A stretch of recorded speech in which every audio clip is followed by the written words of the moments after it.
So Donald Trump is at it again. He has completely gone off the deep end. If he hasn't gone off the deep end before, I mean, this pretty much sums it up. Um, I mean, I don't even know what to say anymore. I mean, he has completely lost his, excuse my language, fucking mind. So this past week, was it this past week or maybe it was last week? He put out a tweet saying that he wanted to, I mean, basically wipe Iran off the face of the earth, target their infrastructure. He was threatening to destroy their bridges, their power plants, and cripple uh cripple Iran to the point where yeah, it would bring them to their knees probably. Luckily those were empty threats because just an hour before he gave the deadline, just an hour before his deadline, I think it was what, Tuesday at 8 p.m. Eastern was the deadline he gave Iran, saying if you don't make a deal by then we're going to just wipe the floor with you. Luckily they did come to an agreement and it was 2 weeks, but I don't see how it's going to uh I don't see how it's going to do anything. I don't expect Iran to to take it seriously. In fact, I think they broke, what was it? Yeah, they opened the Strait of Hormuz and then they closed it again shortly after Pakistan told the White House like, "Hey, we're trying to make a deal. Just just give us some time. We'll try to make a deal with Iran. Don't do anything drastic." So Trump finally accepted Pakistan's offer. It's like, "Okay, I'll give them 2 weeks." Um but yeah, this has gone on way far. I mean, he is losing so many people to this because here's a guy that said, "I'm going to end the forever wars. I'm going to make America affordable again. I'm going to fix everything Biden has broken." Well, not only did he not fix it, he just made it worse. So a lot of people are wondering, why is he doing this now? Well, I'll tell you why. Because in his first term, he didn't have, he learned. Okay, he learned from his first term. And what that was is that he had people in his administration during his first term that held him back. These were people, moderate Republicans, old school establishment Republicans that worked in his administration. And every time they told him no or got in his way, then he'd just fire him. We saw it with Jeff Sessions. I think William Barr, too, towards the end of his first term, uh, showed him the door and it's like, "You're out of here because you won't believe my election lies about 2020 and how I truly won the 2020 election." And Biden did not. But we all know that Biden did, in fact, win it. As much as I hate to say it, look, I'm no fan of Joe Biden, but I will say this right now is that he did win the 2020 election. So, what's going to happen next is you're having all these people that are leaving MAGA. I mean, Marjorie Taylor Greene has turned against him, Candace Owens, Megyn Kelly, uh, Alex Jones, even. And you wonder how many people are left. Who in their right mind thinks that this guy is actually doing a good job? I mean, seriously, who thinks that he's doing a good job? I just don't know anymore. So I don't know if like he's doing what, I wouldn't be surprised if he was doing what he accused Democrats of doing and paying his supporters to show up because it's a free paycheck. I mean, it's possible he could be doing that. He has the money to do that. So yeah. Anyways, take a look at this video that Megyn Kelly replied or said about Donald Trump. Take a look. I am sick of this shit. I'm sick of it. Can't he just behave like a normal human? I mean, honestly, like the president, 3D chess, shut up. Fucking shut up about that shit. So yeah, She's sick of this shit. I am too. I hate having to see on True Social not even True Social, because I don't have a True Social, but the media always shares what he posts on True Social. And it's usually him attacking somebody, giving them some ridiculous nickname, and then typing in all caps something like they will never hear the word justice again, or whatever he decides to do.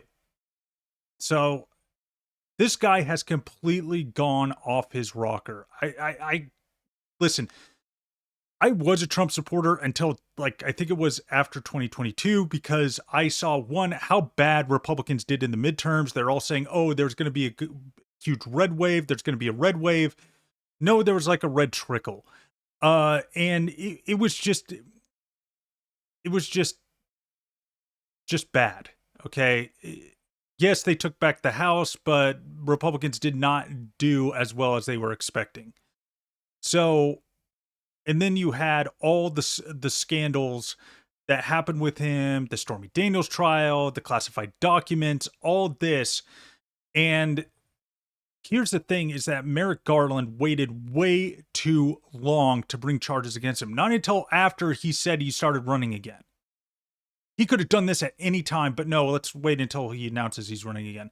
I mean, it was no question that Donald Trump was going to run again, because it was his get out of jail free card. And look what happened.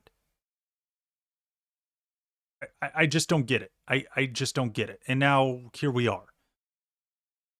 So the thing about Trump now is that he does not have his people saying no to him. Few people say no to him now, especially in his cabinet. Everybody's a yes man. To the point where that post he said about Iran and how he wanted to destroy their power plants and bridges and all that, it makes you... People are putting their foot down. There has been a huge call for his cabinet, more specifically J.D. Vance, to invoke the 25th Amendment. But here's the problem. It is just as hard to invoke the 25th Amendment as it is to impeach him, because his cabinet a majority of his cabinet has to agree to remove him, which I doubt is going to happen. Because one thing is that Trump learned from his first term that he wanted loyalists. He wanted loyalists because that would make him immune from getting removed. And look at what happened. There is loyalists now in his cabinet, and that there's nobody, few people, if any, are going to say that, yeah, we should remove him. So, I mean, it's totally ridiculous on what is happening right now.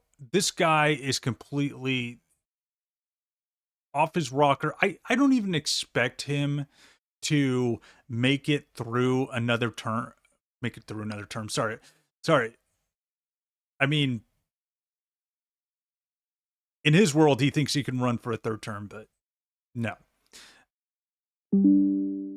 But this is what I'm saying, though, is that he's gone mad. He literally has gone mad. He is as insane as King George III. Except King George III had more power than him. So our founding fathers know they dealt with a mad king in King George III, and now we got a King George III in the White House, a guy that suffers from Caesar syndrome. And for those who don't know, look it up, because it pretty much, he identifies as a person that has Caesar syndrome. So I don't even know what to say anymore about this, is that he's got to go. There has to be some way that he has to be removed, because this is ridiculous. It's getting completely out of hand. Next thing he's going to say is that there are radical leftists on the moon and that we need to bomb the moon. I'm literally thinking that that's what is going to happen next. Then he's going to attack Mars because, it's called the Red Planet, which means that the radical left communists have taken over Mars, and we need to dispatch the Space Force to occupy Mars. I mean, I, I will put nothing past him right now. He is completely gone off his rocker. He is he's not a few cans short of a six pack. He has, like, he's gone. Okay, he is gone. And I wish people would have recognized, like, this is what we were going to get. You were going to have ICE run wild and violate people's civil rights and deport people without due process. We knew that was going to happen. We knew that he was going to do whatever he could to stay in power, which he's trying to do because he's freaking out about the midterms. He knows he's going to lose the midterms.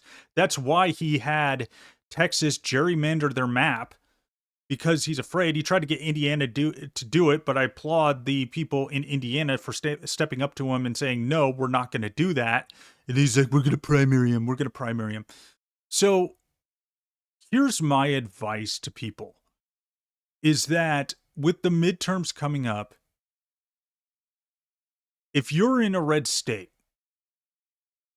run, and you're a Republican and you are fed up, you're tired of this, or you're a conservative leaning independent, whatever the case may be, I want you to think for a minute and say, you know what? Here, let me rewind because I got a little jumbled there. Here's what I suggest people do. Any politicians out there, whatever, any moderate Republicans, anti-Trump Republicans out there that ran for office or want to run for office, now is your chance. Well, depending. In Texas, it's kind of a little late, but in other states, there might still be time. Is to, in fact, primary these MAGA Republicans, especially if you're in like a swing state like Michigan or Wisconsin, is to primary these MAGA loyalists, get them out. Because here's the thing, Democrats don't need to necessarily take both chambers of Congress. What needs to happen, though, is that Congress needs to be purged of these MAGA loyalists that will support anything that Trump will do. Plain and simple. So, look, he said he would end the forever wars, not continue them, which is what is happening in Iran right now. So, I mean, what do you do? Well, I just told you. There needs to be a purge of these. No, I wouldn't even call them MAGA. I would call them MEGA. Make Israel great again. Lindsey Graham needs to get the fuck out. And I tell all the people in South Carolina, get rid of that fucking snake. Because either two things. Either he's so fucking brainwashed that he's doing everything to kiss Trump's ass, which, yeah, pretty much he is the VIP member of the Donald Trump Kiss My Ass Club, or he's using Trump, which is also another thing. He could be, and Trump is too stupid to realize it. Because look, once Lindsey Graham becomes, because I said this in my last video, once Lindsey Graham becomes the Republican nominee, he's pretty much immune. He doesn't have to worry about Trump anymore. He doesn't have to worry about Trump coming after and saying, I'm going to primary you, I'm going to primary you. Well, guess what? The next time Lindsey Graham will be up for re-election is in 6 years. And Trump is going to be long gone by then. Because Lindsey Graham's term will outlast Trump's. So what does that tell you? So I don't know about you guys, but I know a lot of people that are just fed up with this Oompa Loompa in the White House, this Karen, this Donald Trump, whatever you want to call him, a guy who has Caesar syndrome. We're just all fed up with him. Like, here's a guy that's more focused on building a new ballroom than focusing on the American people, which we'll never get to use. He's using our tax dollars to fund it. I don't give a fuck what they say. That he's, using donor money. Yeah, bullshit. He's using taxpayer money. I guarantee he is. To construct that ballroom. Next thing you know, he's going to want a Lincoln Memorial a memorial of himself that sticks out from that's like a giant statue of him as tall as the Washington Monument. So yeah, ladies and gentlemen, that pretty much does it for what I have to say here, because this guy, let me tell you something else about him, is that he's what I call a Christian in name only. He's not a Christian. He's been using people. Who the fuck actually thinks? Look at all the shit he's doing. He is saying that he is going to wipe Iran off the face of the earth. What kind of Christian says that? So, anyways, guys, that's going to do it for this video. Don't forget to like and subscribe. I will see you in the next video. And for those who are wondering, well, what about the podcast? I'm still going to do the podcast. It's just, but I'm going to do it when I have guests on and stuff, because me doing it alone it's hard. It's really hard. So I decided that I'm going to do these shorter videos. I'm going to start uploading them multiple times a week. Anytime Trump goes off his rocker, which is bound to happen again. So yeah, that's what I've decided to do. Thank you guys for watching. Be sure to like and subscribe, and I will see you in the next video. Peace.